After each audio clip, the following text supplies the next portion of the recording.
Jay Johnson has now visited, at my direction, the border 5 times. He's going for his 6th this week. He then comes back and reports to me extensively on everything that's taking place. So there's nothing that is taking place down there that I am not intimately aware of and briefed on. This isn't theater. This is a problem. I'm not interested in photo ops. I'm interested in solving a problem. There you go, the problem-solving president, ladies and gentlemen. Welcome to Give Me 5.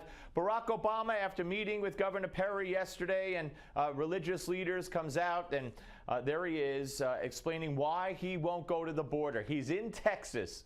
He had time to play pool and drink beer in Colorado. He's in the state of Texas. He has 3 fundraisers, but he sends other people to the border because he's interested in solving a problem. What? More. Those who say I should visit the border, when you ask them what should we be doing, they're giving us suggestions that are embodied in legislation that I've already sent to Congress.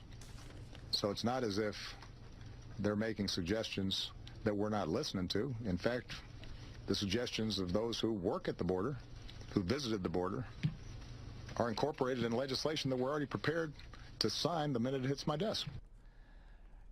How convoluted an answer is that? Look, the simple fact is, and it's not just me, and it's not just Republicans, John Boehner said today, look, the president's responsible for this. When is he going to take responsibility for anything?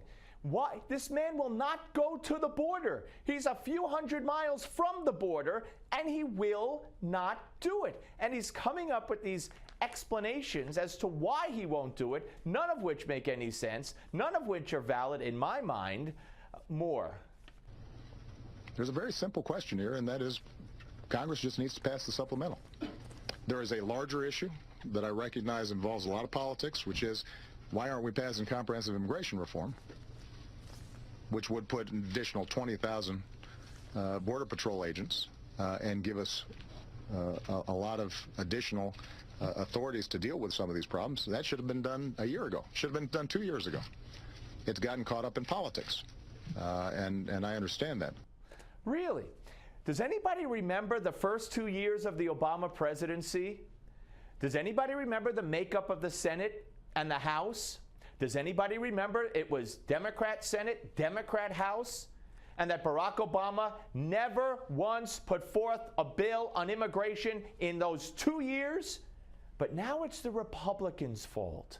Yes, if only they'd pass comprehensive immigration reform or give him more money in a supplemental, all this would be solved. But I'm not going down to the border. No, more.